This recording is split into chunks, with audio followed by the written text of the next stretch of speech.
आपको जब भी टाइम मिले तब आपको नियमित तौर से आपको जैसा बताया कि वॉक करने के लिए निकल जाएंगे, आप पैदल चलेंगे 15 मिनट 20 मिनट प्रतिदिन जब आप चलेंगे तो आप ये समझिए कि आपके अंदर कुछ ओरिजिनलिटी आएगी, आपकी चेतना जागृत होगी, आपका मन साफ होगा। मोबाइल वगैरह आपका बंद होना चाहिए उस समय, कोई गाना वाना मत सुनिए, चलते जाइए। आप देखेंगे कि 5-6 दिन के बाद नियमित फिर आप अपने आप से बातें करना चालू करेंगे। आप अपने आत्मचिंतन चालू होगा, और जब आत्मचिंतन चालू होगा तो मन की साफ सफाई होगी। जैसे आप कपड़ा होता है वो मैला हो जाता है तो आप उसको कपड़े को ऊपर कुछ आप लगाते हैं, कपड़े धोने का साबुन लगाते हैं, सर्फ लगाते हैं, कुछ भी दूसरी चीज लगाते हैं, और लगाने के बाद उसको पानी में बार बार खंगाल के निकालते हैं, बार बार खंगाल के 20 बार निकालने के बाद 21वें बार आपको लगता है कि कपड़ा अभी साफ हो गया। उसी तरह से जब आप नियमित आत्मचिंतन करेंगे, चलते जाएंगे तो आपको लगेगा 10 दिन के बाद आप अपने आप से बातें करेंगे, आत्मचिंतन आपका बढ़ेगा, आपको अपने सवालों के जवाब मिलेंगे और आपको ऐसा लगेगा कि नहीं, बहुत सारी चीजें सॉल्व हो रही। कुछ भी चीज के अंदर आप ये समझिए कि आपका आत्मबोध होना जरूरी है, आपका माइंड साफ होना जरूरी है। राम राम का जप करते रहिए, हनुमान चालीसा का पाठ करते रहिए, माँ गायत्री का उपासना कीजिए, आपका मन ऑलरेडी सफा होगा, आपके मन में साफ सफाई आएगी। भगवान की इतनी पावर होती है, भगवान की इतनी शक्ति। आप ऐसा सोचेंगे कि नहीं हम कुछ कर रहे हैं उसके लिए हमने कहीं मंदिर जाना जरूरी है, हम ये कर रहे हैं इसके लिए हमारे को कोई दूसरी चीज करना जरूरी है, नहीं, इसमें कोई पैसा खर्च नहीं होता। भगवान को सिर्फ आपका साफ मन चाहिए होता है। आप अगर वो चीज करेंगे तो जहां जहां पे हवा है वहां पे भगवान है, हवा नहीं है यानी भगवान नहीं है। आप जहां पे भी जो भी जगह हवा है भगवान सुन रहे। आप नारायण नारायण का जप कीजिए, राम राम राम राम का जप कीजिए, हनुमान चालीसा का दोहा पाठ कीजिए, श्री गुरु चरण सरोज रज निज मन मुकुर सुधार बरनो रघुबर विमल जसु चौदायक फलचार। आप गायत्री मंत्र पढ़िए, ओम ओम ओम ओम ओम हरिओम बोलिए, नारायण नारायण बोलिए। बस आप समझिए कि भगवान सुन रहे हैं। वो आपके हृदय में आके बैठ जाएंगे। फिर आपको ऐसा लगेगा कि कोई चीज होगा, आप कोई गलत काम करेंगे या कोई काम ऐसा करेंगे जो आपकी बॉडी के लिए माफक नहीं है, तो आपको तुरंत तो अंदर की आत्मा रोक देगी। आप बोलोगे नहीं मेरी इच्छा नहीं। वो क्या चीज है? वो वही चीज है कि जिसको कहते हैं आपके अंदर का प्रेम भाव बढ़ जाए, आपको सब जगह पे प्रेम से भरे हुए लोग नजर आएंगे।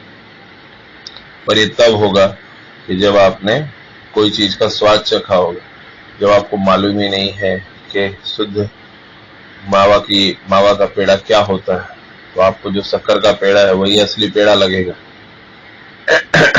तो उसके लिए आपको जब आप नियमित तौर पे ऐसा वॉक करेंगे, चलने के लिए जाएंगे, मोबाइल बंद रखेंगे, तो आपका माइंड एकदम फ्रेश होगा। फिर एक बार 15-20 मिनट आधा घंटा वॉक कर लिए, वापस आ जाओ, फिर यूज करो मोबाइल, अपने रूटीन में आ जाओ, जो भी काम करो। पर उतना सा चीज करने से आपका मन सफा हो जाए, मन साफ हो जाए। आप इधर आप कोई चीज में उंगली पे माला लेके जप कर रहे हैं, उधर सामने टीवी चल रहा है, टीवी पे मैच देख रहे हैं, तो क्या जिंदगी है? ये कोई तरीका हुआ? आप इधर जप कर रहे हैं, उधर सामने आप स्टार प्लस का सीरियल देख रहे हैं, तो सीरियल देख रहे हैं तो उसका कोई मतलब हुआ? कोई मतलब नहीं।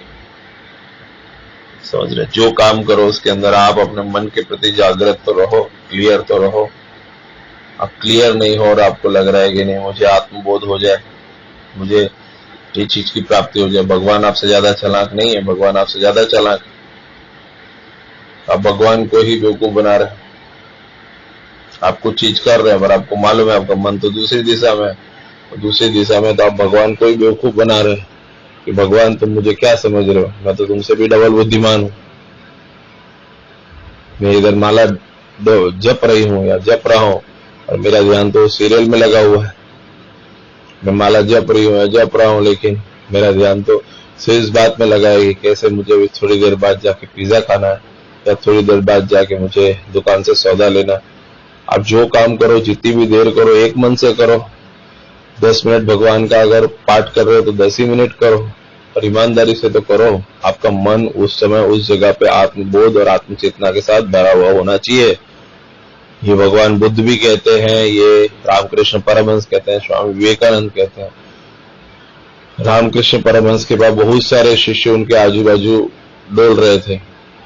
कम से कम ऐसा बोला जाए 200 से 1000 जितने शिष्य थे उनके आजू बाजू घूमते थे कि रामकृष्ण परमहंस जो विद्या जानते हैं, जिसे माँ काली के साथ वो बैठ के अपने हाथों से उनको खाना खिलाते हैं, वो विद्या हमें दे दे, हमें सिखा दे। तो रामकृष्ण परमहंस ने फिर भी किसी को नहीं सिखाया, क्योंकि रामकृष्ण परमहंस को ऐसा कोई व्यक्ति चाहिए था जिसका मन सफा हो, मन एकदम साफ हो, दिल एकदम निर्मल हो, और जो रामकृष्ण परमहंस के द्वारा इकट्ठी की हुई विद्या को आगे बढ़ाए। स्वामी विवेकानंद का इतिहास में ऐसा है कि उनको तो आध्यात्म में जाना ही नहीं था, वो तो एक सिंपल रिलैक्स वाले व्यक्ति थे। पर रामकृष्ण परमहंस जब स्वामी विवेकानंद को मिले तब उन्होंने कहा कि नहीं, तुम में कुछ अलग चीज है और तुम घूम फिर के आओगे मुझे ढूंढते हुए। और यही हुआ, रामकृष्ण परमहंस को स्वामी विवेकानंद ढूंढते हुए आए। और स्वामी विवेकानंद को जब रामकृष्ण परमहंस ने देखा तो उनको समझ पड़ गया कि नहीं, ये आया है।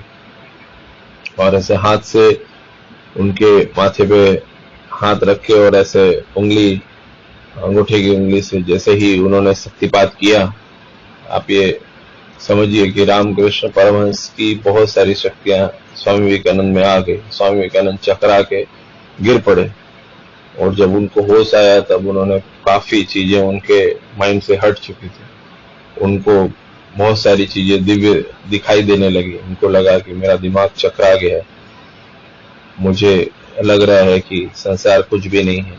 सब बहुत सारा चीज उन्होंने कहा। अब आप ये समझिए कि ऐसा क्यों हुआ। ऐसा इसलिए हुआ कि उनका मन सफा था, मन साफ था। आपका मन साफ है, आप तैयार बैठे रहो। आपको पैसा चाहिए, धन चाहिए, कुछ भी चीज चाहिए, सब कुछ मिलेगा, अलग से कुछ नहीं है, बरोबर। आप हनुमान चालीसा का पाठ करते तो क्या हनुमान जी को नहीं मालूम है आपके पास पैसे की कितनी कमी है? आपको हनुमान जी को मालूम है। हनुमान जी को जब लगेगा कि मेरे भगत को तकलीफ है, आपको तुरंत धन दे देगा। और आपका मन साफ होना चाहिए। समझ रहे हैं आप? जब आप राम राम का जप करते हैं, राम राम का जप करते हैं, तो क्या प्रभु श्री राम को नहीं मालूम है कि आपको कोई धन की आवश्यकता है, कोई चीज की कमी है, किस बात से आप दुखी हैं? वो अपने भक्त का साथ नहीं छोड़ते, वो तैयार बैठे। जब उनको लगेगा कि अभी मुझे मदद कर देनी है, तुरंत मदद कर देगा, और आपका काम भी हो जाएगा। आपको ऐसा लगेगा कि देखो मेरा काम हो गया। किस तरह से होगा वो नहीं इम्पोर्टेंट है, आपका काम हो जाएगा, आपका काम हो जाएगा, आपका काम हो जाएगा। बस आप करते जाइए, राम राम का जप करते जाइए। कितने ही सारे ऐसे एग्जाम्पल हैं जिसमें व्यक्ति के पास कुछ नहीं था, माँ गायत्री का गायत्री मंत्र पढ़ता गया। अमुक दिनों के बाद मालूम पड़ा उसकी जिंदगी पलट गई। हमने देखा है, ऐसी घटनाएं हमने देखी। हमारी जानकारी में एक व्यक्ति था, वो 8 साल उसने नौकरी ढूंढी, ये किया वो किया, कभी नौकरी करे 3 महीने में छूट जाए, कंटिन्यूस उसको प्रॉब्लम फेस होती थी। उसके बाद उसको एक जगह गायत्री हवन हो रहा था, वो वहां पे चला गया। उसने देखा कि वहां पे गायत्री हवन हुआ, उसमें बैठा, तो उसको क्यूरियोसिटी हुई कि ये गायत्री हवन और ये सब में आगे क्या होता है। तो बोला गायत्री मंत्र का आप 40 लाख बार जप करो, इतने लाख बार जप करो, आपका वो मंत्र मजबूत हो जाता है। उसके दिमाग में बात सेट हो गई। बेकार था, कोई काम था नहीं उसको। ये सच्ची सत्य घटना है। वो गायत्री मंत्र का आसन लगा के जप करने लगा, सुबह शाम जप करता, जब समय मिलता फिर जप करता। 3 महीने के बाद, 90 दिन के बाद सडन उसको एक सरकारी विभाग था, वहां पे कॉन्ट्रैक्ट में उसको नौकरी मिल गई। जो सरकारी विभाग में कॉन्ट्रैक्ट में नौकरी मिल गई। उसके पास नौकरी ही नहीं थी, या मिलती थी तो छूट जाता था, वहां पे वो लग गया। उसके बाद एक सरकारी जॉब करने वाले से ज्यादा उसका मान सम्मान बढ़ गया, इतना उसका कॉन्टैक्ट बन गया, और उसने पैसा भी कमाया, मान सम्मान भी कमाया, और उसका स्तर भी आगे बढ़ा। वो खुद जो कर पाया, उसके अलावा उसने परिवार के लिए बहुत कुछ किया, और आज भी वो सुखी है। इसका मोरल ऑफ लॉजिक क्या है? मोरल ऑफ लॉजिक ये है कि आप दुखी हैं, अच्छी बात है कि भगवान ने आपको दुख दिया, इसीलिए आप भगवान के बारे में सोचते हैं। आप दुखी नहीं होगे तो आप भगवान के बारे में सोचेंगे? नहीं सोचेंगे। जब कुंती को भगवान कृष्ण ने बोला कि भाई कर्ण का ये चीज हुआ कि आपका एक कर्ण करके लड़का था, लेकिन मैंने बात को छुपाई, मैं तुम्हें कुछ वरदान देना चाहता हूँ। तो कुंती ने बोला कि कुंती को भगवान कृष्ण ने बोला कि आपको क्या वरदान चाहिए? बुआ लगती थी उनकी, ये भी है, प्रमाण है, अंदर लिखा हुआ है। तो उन्होंने बोला कि मुझे सिर्फ दुख दो। तो भगवान कृष्ण ने बोला दुख दो? आप कुछ भी मांग सकती थी, आपने सिर्फ दुख बोला, दुख दो। कुंती ने बोला कि अगर मुझे सिर्फ दुख दोगे तो मैं हमेशा आपके चिंतन में लगी रहूंगी, मैं हमेशा भगवान के चिंतन में लगी रहूंगी, इसलिए मुझे जिंदगी में दुख ही चाहिए। अब आप ये सोचिए कि कुंती जो कि इतने ज्यादा देवपुत्रों की माता, उन्होंने कहा कि नहीं, मुझे दुख ही चाहिए, जिसकी वजह से मैं जो भी कुछ भी काम हो या कोई भी चीज हो पर भगवान को कभी भूलो नहीं। ये भी आपको मिलेगा, महाभारत में प्रमाण मिलेगा। सो जो भी व्यक्ति का जैसा मन होता है, व्यक्ति क्या सोचता है उसके लिए इम्पोर्टेंट है। आप बहानेबाजी करेंगे, आप बोलेंगे कि राम राम का जप करना में अभी समय नहीं है, हनुमान चालीसा का पाठ करने में समय नहीं है, श्री कृष्ण राधे राधे राधे राधे राधे राधे बोलने में आपके पास समय नहीं है। समय नहीं है तो समय तो कभी मिलेगा ही नहीं। हनुमान चालीसा का पाठ करने में कोई समय नहीं है, आप हनुमान चालीसा का नियमित पाठ कर सकते हैं। जब आपके पास समय हो, मोबाइल में एक हेडफोन लगा लो, हनुमान चालीसा चालू करके रिपीट मोड पे सुनते रहो, हनुमान चालीसा सुनते रहो, हनुमान चालीसा सुनते रहो, उससे भी आपका मन सफा हो जाएगा। बोलने से और ज्यादा सफा होता है, पर आप अगर वो चीज करोगे तब जाके आपको उसका लाभ मिलेगा। आप नहीं करोगे तो फिर आपको उसका लाभ कहाँ से मिलेगा? आप कोई नाव में बैठे हो तो नाव में बैठोगे तभी नदियां पार होगी, नदी पार होगी। आप नाव में बैठे ही नहीं, आपने अंदाजा लगाया अरे नदी तो बहुत गहरी है। अरे भाई तुम पहले नाव में तो बैठो, है? नाव में बैठोगे तब जाके नदी पार होगी। बरोबर? आप दुखी हो कि आपकी सास से आपको परेशानी हो रही है, आप दुखी हो कि आपको बहुत काम लिया जा रहा है, पर आप ये करो, धीरे धीरे सब कुछ अच्छा होगा। आपको लग रहा है कि आपको आर्थिक परेशानी, आप उस चीज के लिए करो, कौन मना करता है आपको? और करना तो स्टार्ट करो। भगवान कभी किसी को ऐसा नहीं बोलते कि आपका कोई काम नहीं हो, भगवान तो है ही इसीलिए। और आपका विश्वास, आपका मन कितना अटल है उस चीज के ऊपर, वो भी महत्वपूर्ण है। आप किसी ऐसे व्यक्ति के पीछे पड़े हैं, आप किसी ऐसे लोगों के पीछे पड़े हैं कि जो आपका काम कर देंगे, पर उसको पकड़ो ना। मेन बॉस कौन है? मेन बॉस भगवान है, हनुमान जी है, प्रभु श्री राम है, माँ गायत्री है। उनको रिक्वेस्ट करो तो आपका अर्जी, आपका रिक्वेस्ट को कैच कर लेंगे। और सुबह 3 से लेकर 6 बजे के बीच में ब्रह्म मुहूर्त में ये चीज कीजिए। ब्रह्म मुहूर्त में आपका बिल्कुल काम हो जाएगा।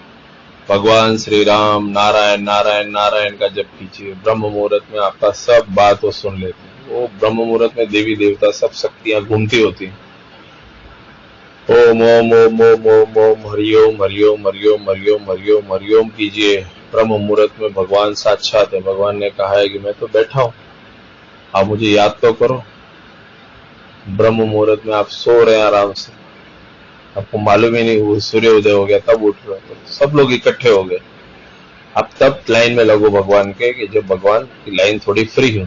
आप 6 बजे के बाद तो सारी दुनिया भगवान को याद करेगी, तो लाइन बिजी हो जाएगी। समझ रहे? कितने मंदिरों में आप देखोगे 4 बजे आरती हो जाती है। 1-2 मंदिर ऐसे हैं जिसमें हमने देखा 4 बजे आरती हो जाती है। 3:30 बजे 4 बजे लोग उठ के पहुंच जाते हैं। ये सब क्या है? वो लोग उजाले में सुबह 7 बजे के बाद आरती नहीं कर सकते, क्योंकि उनको आरती जो करनी है या कोई भी चीज, वो देवी देवता को जगाते हैं। कितने ही मंदिर में देखोगे 4 बजे आरती, 3:30 बजे आरती। समझ रहे हैं? उसके पीछे रीजन यही होता है कि वो देवी देवता को जगाते हैं। आप भी जागिए। जय श्री राम।